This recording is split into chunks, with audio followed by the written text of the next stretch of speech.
estamos vivendo realmente momentos surreais, né?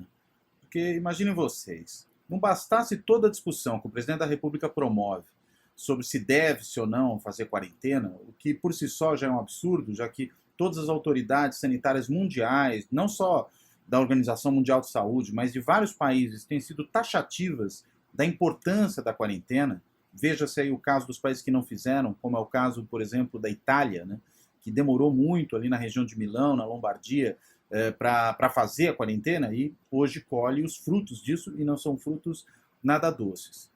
Mas não bastasse isso, a gente tem uma outra discussão que me parece surreal, que é sobre o uso ou não uso da cloroquina. Esse medicamento, ou a sua outra versão, a hidroxicloroquina, para tratar doentes que são, porventura, afetados pela Covid-19. Essa é uma discussão que não faz muito sentido por uma razão muito simples. Porque, na verdade, primeiro, é ainda uma questão experimental. Não há uma certeza sobre a eficácia ou não desse medicamento. Foi feito um primeiro teste na França, né, por um médico francês, Dr. Raoult, mas esse tipo de teste, esse teste da maneira como foi feito, ele é sujeito a uma série de questionamentos. Tanto que o The Guardian, um dos mais respeitados jornais do mundo, jornal britânico, ele fez uma matéria muito interessante, muito completa, sobre os problemas envolvidos nesse experimento, mostrando fragilidades do ponto de vista estatístico, do ponto de vista do duplo cego, do ponto de vista, enfim, de todos aqueles critérios metodológicos que têm que ser usados para poder se testar um medicamento de maneira eficaz. É claro que a gente está num momento que não dá tempo de ficar fazendo todos esses testes. Ninguém vai negar isso. O que não se pode, entretanto, é tomar um estudo muito preliminar como esse, que talvez no máximo sirva para levantar uma hipótese de esperança do uso do medicamento, e transformar esse medicamento numa panaceia maravilhosa, num remédio que cura todos os males, ou cura pelo menos o problema aí da Covid-19, sem efeitos colaterais. O remédio tem um monte de efeitos colaterais, vários médicos têm atestado isso, ele não pode ser usado na forma de uma automedicação, é preciso um acompanhamento de gente especializada, ou seja, de médicos, no uso desse remédio, e não dá para autoridades públicas, como fez primeiro o presidente dos Estados Unidos, Donald Trump, e depois o emulador dele aqui no Brasil, o presidente Jair Bolsonaro, não dá para ficar pura e simplesmente repetindo que as pessoas devem usar a cloroquina como se ela fosse a solução para todos os problemas. Ela não é a solução para todos os problemas. É preciso ter cautela. Tá certo aí o ministro da Saúde, o Mandetta, quando ele diz que é preciso ter cuidado. Ele tem razão, é preciso ter cuidado.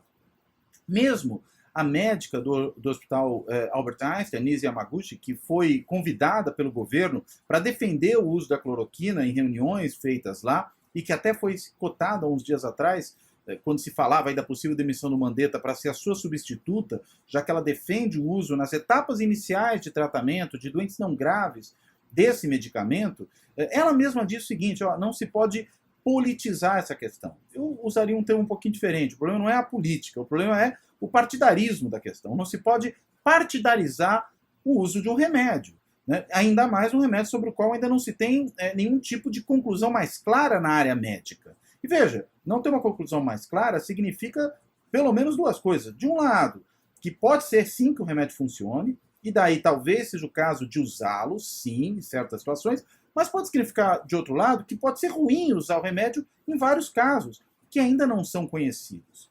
E os pacientes em situação grave não são cobaias de experimentos. É claro que você pode, eventualmente, ter um risco controlado, ter um cálculo de que vale a pena você se arriscar a usar um medicamento, mesmo sem saber ainda todas as consequências que ele pode trazer. Agora, o que não dá para fazer é imaginar que propagandear esse medicamento é o certo e que quem defende o cuidado está errado. Né? Como se fosse uma questão de posições partidárias. Ah, quem está do meu lado da política é o certo, quem está do outro lado do espectro ideológico está errado. Não se trata disso, dá para fazer ideologia de remédio. Né? Isso é o fim da picada, é realmente algo que não faz o menor sentido. E daí, o constrangimento que se cria para figuras como o Davi Wippe, aqui em São Paulo, que foi uma das pessoas internadas com coronavírus e que foi questionado sobre ter ou não usado o remédio. E ele preferiu fugir dessa questão, preferiu tergiversar. Mas ele está certo, porque se ele defende categoricamente o uso do remédio, e ele acabaria dando essa impressão ao dizer que usou, um monte de gente vai começar a achar que tem que usar e pronto. E se ele ataca, ou se ele diz que não usou e vai que usou, e mente, é um outro problema.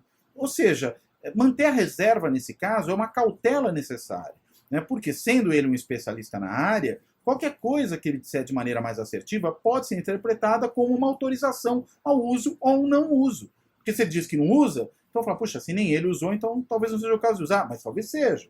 Se ele diz usei, então pronto, está liberado para usar, mas talvez não esteja. É esse tipo de cuidado que tem que ser tido. Agora, nós estamos vivendo um grau tal de irracionalismo que se criou o fla-flu sobre o uso ou não do remédio. E sobre um remédio que não se sabe ainda se serve bem para isso. É esse o problema de ter um governo, como é o caso do governo Bolsonaro. Claro, o presidente, não todos os membros do governo, o ministro Mandetta está aí como prova do contrário disso, mas tem um governo, enfim, que tem como seu chefe alguém que é irracional, alguém que defende coisas que não fazem sentido, que se coloca contra a ciência, que se coloca contra a cautela, contra o consenso majoritário dos especialistas. É isso que não dá para ter. Agora, esse é o ponto a que chegamos, em que até a questão de usar ou não usar o medicamento virou um problema de disputa política, o que evidentemente não tem sentido algum. Mas é esse o mundo em que vivemos, é esse pelo menos o Brasil em que vivemos. Né? E uma outra questão ainda, alguns também falam, mas o clima brasileiro é um clima favorável à não disseminação do Covid-19, do coronavírus. Não temos certeza. Vejam que alguns dos casos mais graves de cidades no Brasil atingidas pela doença são Manaus e Fortaleza. Bem, se o calor não é favorável, Manaus e Fortaleza não deveriam ter muitos casos, porque são cidades evidentemente bem quentes, muito mais quentes do que São Paulo, né, do que Belo Horizonte, ou do que outras cidades ao sul e sudeste do país, que estão já vivendo uma situação de outono e que tem um clima mais ameno. Se Manaus e Fortaleza têm um número de casos muito elevado, é evidente que o calor não é uma condição sozinha que pode evitar a disseminação, ou talvez sequer seja. Isso só para ilustrar uma questão. Até esse tema, o tema da temperatura, do clima, não é uma coisa ainda conhecida. Nós estamos lidando com um novo coronavírus, como várias vezes as pessoas fazem questão de frisar, e por ser novo, ele é pouco conhecido. Por ser pouco conhecido, as medidas têm que ser tomadas com cautela. Age-se dentro daquilo que já se sabe. Age-se dentro daquilo que faz sentido. E aí, claro, sempre respeitando a posição dos especialistas no assunto. Porque se eu sei nada sobre isso, eles evidentemente sabem mais do que eu. Se eu consigo até arriscar umas palavras sobre isso, não vou me arriscar a prescrever tratamentos. O que eu vou me arriscar é a prescrever a confiança, a obediência àqueles que sabem mais. É essa a questão. Mas para um governo que é contra o conhecimento, que desdenha do conhecimento, da especialização, a gente não poderia imaginar nada diferente do que está vendo. É isso. Obrigado e até a próxima.